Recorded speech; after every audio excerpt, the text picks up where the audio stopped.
closer to the season, And to me. And to me. Okay.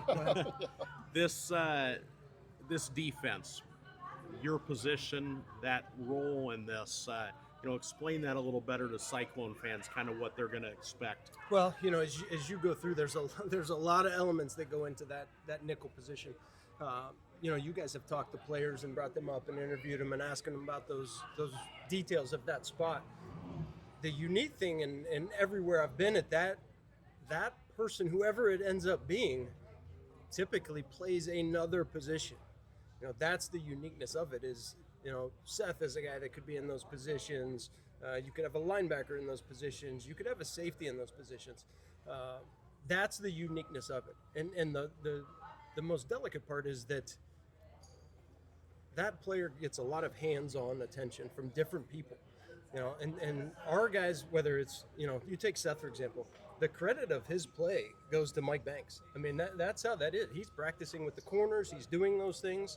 I could say the same with the linebackers to Jesse. They're working with them in and out daily, and I kind of bounce around between those positions. The other unique thing is that an offense can dictate a different person playing in that exact same position. We spent last week with a lot of different motion adjustments and these kind of things out of a heavier defensive back package. There could just as easily be a safety in that spot as anybody else. So it's unique and it's fun and it's interesting. And the part that I really love is every player has to learn everybody's spot. I personally believe that helps them perform their job better. Hey, I got to make sure that I protect this guy because he's got to do this job. And sometimes you'll have a player go, I'm not buying it. You put their ass in that position. And then they go, oh, all right, well, now I get why I got to help this guy. And that goes both ways, whether it's a second-level defender helping a safety or a corner in the back end or vice versa, and it's a safety helping that second-level player. That's the phase that we're in, is marrying that together and making those work. And Jesse has talked about it. I'm over the years heavier in the use of a defensive back in those positions, where these guys have been heavier in a linebacker in the use of those, and it's marrying those two groupings of people and working together to see what the best fit is. Seems like you're a guy that's used to bouncing around, including in a basketball practice jersey. I hesitate to wear this too much in public. I don't want TJ catching shit for bad recruiting, so I don't wear it very much in public. But in terms of how much fun are you having serving in this role, with the Nichols? Oh, it's been awesome. It really has been awesome. Where it's, I think when you hit your real full stride as a staff in general, is when you see people coaching other players throughout the day. I personally really enjoy that. I can remember, this was probably about a week and a half ago, a couple coaches walked by the office and there was 6, 7, 8 players sitting in there, and they were all different positions. And I'm so used to that I had to think for a second, wait, this could be weird. Like, what the hell is he saying to my guy? That kind of thing. But when everybody's hitting that stride of bonding together, and you're just as likely to see a corner in the linebacker coach's room as you are a linebacker in the corner coach's room. That to me is when you're hitting it right. When I grew up in this at Nebraska, I was told as a young GA, I'll tell you how good our team is going to be based on how many players come by the office to talk about nothing. And that has held true every year of my career, when they want to come by and hang out and talk with different coaches and get different input.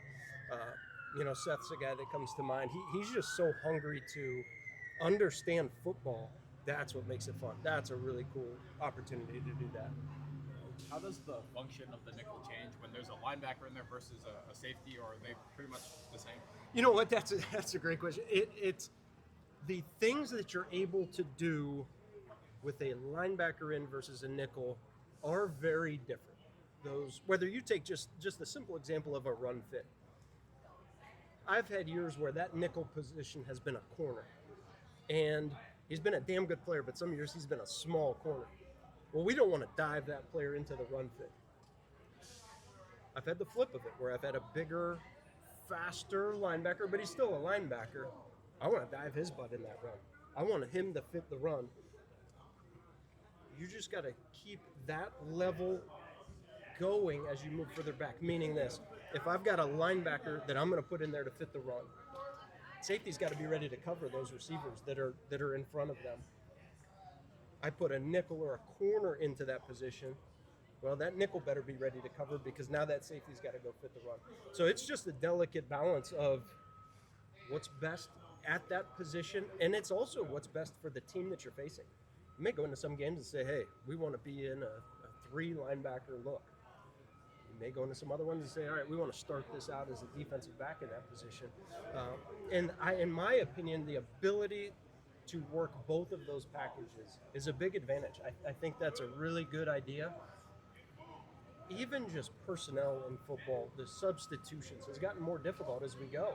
It's become trickier. People are hiding substitutions, doing those kind of things, and it's awesome. It's fun. I'm all for it. But it makes things tougher trying to match that on the other side. Jesse and I were talking just last week.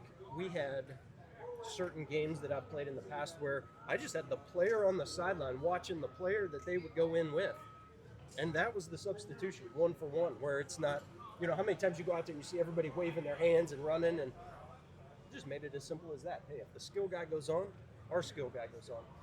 And I think that's the phases that we're in, is developing that and how that marries together. When you're coach, how much does an emphasis does it have to be for your own guys to know who they're playing next to because of those differences from a snap to snap Well, basis? some of that's taken by the call. Some of that is controlled by that, where, I have a defensive back in at the nickel position.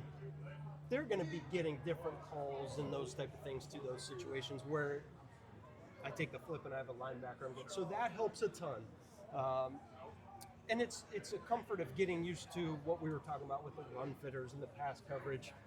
All right, I got to use this technique because this is the call and because that's the person in front of me.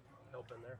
How do you tailor your teaching or your messaging when you're dealing with someone with a linebacker type of body versus like a defensive back or hybrids? I truly believe in holistically teaching the whole defense.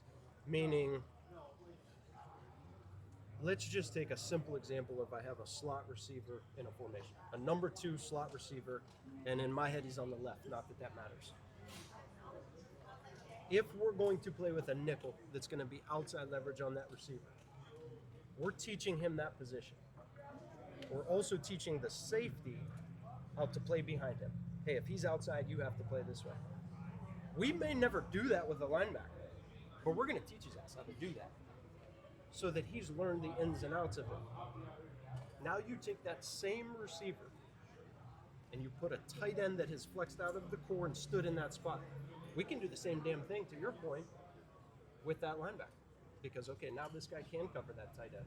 We have a good matchup that we like. That, to me, is the approach of teaching everyone conceptually on the defense how the call operates and how we work within that. I take the flip of it. A linebacker is going to be inside, let's say. We're going to teach the nickel how to play that position, too, so that we know how to operate around the system. You talked earlier about you're going from position group to position group within practice, working with corners, linebackers, maybe even safeties. How much are players within those individual groups coming to work with you from practice to practice? That part has been cool. That part has been really cool. And most of the time that's allotted to do that is either after, during the day, watching some things. I think we take really good advantage of walkthrough opportunities here. We do a lot of those with the players, and a lot of that will happen within those. Hey, what would I do here? What would happen here? What would go on in this position? And the fun and delicate part of that is you got a lot of adults that need to make sure they're saying the right thing. I tell younger coaches this all the time, like, listen, I don't know is an okay answer, but that's got to be immediately followed up with, I'm going to find out right now. There can be no grayness in the message. And that's the part that our players, coaches, everybody has handled really well, is making sure there's a consistent message with those groups. Given the magnitude and the way you've described your position group of players moving in and out, practice to practice, series to series, how important is the double repping that Jimmy and his staff have kind of emphasized for your position group specifically, because it seems like players move in and out of it so much? They really do. You know, that double repping gives you such an advantage and opportunity to see every age of player, you know, and not to get too deep in the weeds here, but this fifth year thing, I mean, there ain't no waiting around. It's let's see who can do something right now. The red shirts, that's done. So the advantage just there of the double repping has been huge. We'll take days, certain days, and go, hey, let's work this player in this position. Give me a good, for instance, is we start doing some nickel things, meaning a defensive back is in that position. Okay, we're going to run with all these motions today. So the nickel stays as the nickel. Okay, we do that for 2-3 days. All right, let's now spin this whole thing off. And it looks crazy and it looks awesome. Well, the motion now, safety's playing that position. So the double repping gives you those opportunities to, hey, this period we're going to run. This period we're going to spin. And that part has been great. And I would piggyback again. That paired with all the amount of walkthroughs has been a huge mental advantage for those guys. 2 more questions. How was a guy like Oh, Matt? he don't mess around. Yeah, he'll cut us off. You ain't messing around, Work brother. to do. I think the alarm went off. So Oh, okay. Why are we all the kids are still staying? They want their lunch. We talked to Malcolm Jones earlier. Obviously more of a Sam type, it sounds like, but how has he impressed you? You know what? You take the physical part. Like he came in, looked good, running around, drills and all that in the wintertime when we see running around cones and all those things. What I appreciate about Malcolm is he's a guy that's not afraid to ask a question. You know, it's sometimes as a coach you throw out, hey, you know, do you get that? Does that make sense? And sometimes you're not really looking for an answer or a response. He's not afraid to throw that out. That's what I really appreciate about it is he's actively trying to learn. He'll put his hand up. He'll stop you. Hey, I don't know what you're saying right here. That part has been great. And he's another guy. If you just watch one of our walkthroughs, he's constantly talking to a coach, staying engaged, staying active with it, and it pays off for him. You know, all of this conversation, you know, we talk about the nickel a lot of the times. You flip it to a 12 personnel, 2 tight end set. We got a linebacker, and the mic in the middle. Well, if they motion, you just became the other one. So it's the same element for those guys in a base defense with 3 linebackers. And just that continued growth and knowledge and learning and understanding of the defense, that's going to be the big advantage. Thanks so much.